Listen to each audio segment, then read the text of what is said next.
Hello and welcome to Science Research Weekly, Season 4, Episode 23, Mars Microbes and Microstructures. Get ready for UV-resistant lichen, microbes for bioprinted Martian regolith, a new mammalian organelle called the hemifusome, and ways to make candlestick and segmented total bar charts in R. This episode covers materials from June 20th to June 26th. Let's get started with some research articles. First up, UVC-Intense exoplanets may not be uninhabitable, evidence from a desert lichen. So researchers blasted the desert lichen, Clavascidium lacinillatum, with short wavelength ultraviolet light, or UVC, for 3 months straight in the laboratory. Now, despite UVC being biocidal, that means it kills living organisms, half the algae in the lichen were still viable and could photosynthesize. So this suggests that even on plants with high UVC, there could be photosynthesizing organisms. Staying in the exoplanet realm, there's the next paper, Biomanufacturing of Engineered Living Materials for Martian Construction, Design of the Synthetic Community. It was a little bit hard to get into this paper at first, but it's a really cool concept when you kind of get your head around it. Quote, this study proposes that microorganisms can be engineered to create abundant biomaterials that will glue Martian regolith into biostructures. So essentially, the researchers collected wild fungus and bacteria, tested their survival in simulated Martian regolith, looked at mutualism assays for both the bacteria and fungi to work together, and then showed growth based only on inputs of light, water, carbon dioxide, dinitrogen, and trace minerals extracted from Martian regolith simulates.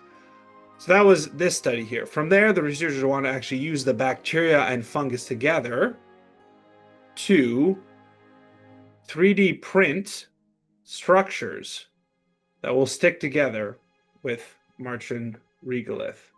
If you're watching the video portion of it, that looks like figure 11. So, very interesting, very innovative stuff. All right, let's switch to our next article. Lineage-resolved analysis of embryonic gene expression evolution in C. elegans and C. briggsae. Researchers compared genome-wide expression evolution of two nematode species. They have the same cell number and cell types. They did this in embryos and found differences in things like neuronal function, environmental response, while things like housekeeping genes and transcription factors were conserved between the two. And this sort of model system of C. elegans and C. briggsae was really unprecedented in being able to look at how genome-wide expression is different among divergent species. All right, our final article for today, which is Hemifusomes and interacting proteolipid nanodroplets mediate multi-vesicular body formation. So researchers discovered a new vesicle organelle in mammalian cells. They're called hemifusomes, and they make up around 10% of vesicle organelles. And they look like they might help in things like the formation, stabilization, or expansion of the hemifusone interface, or in hemifusome biogenesis and dynamics. All right, let's turn now to some research tools. First up from the analysis factor, a new post, the anatomy of a normal probability plot. So going over QQ plots and also PP plots, how to recognize them, how to look at them for normality. Two new R bloggers posts, both on graphs and both by Ozan Ken Ozdemir. First one is on candlestick charts in R, using both ggplot2 and plotly. And then the second one is what's called the segmented total bar chart, using the helpfully mentioned package name, ggsegmentedtotalbar plot. So, kind of interesting there. All right, and closing out this section with 3 new CRAN packages.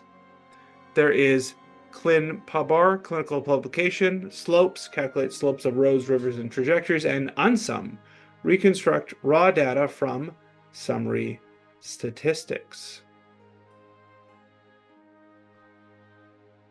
No new grants of note. So, given the research tool theme of graphs, why not check out my new training video, Fantastic Graph Types and How to Make Them. You can find a link in the description to this episode. Stats, jump over the candlestick. Thanks for joining me for Science Research Weekly. Science on.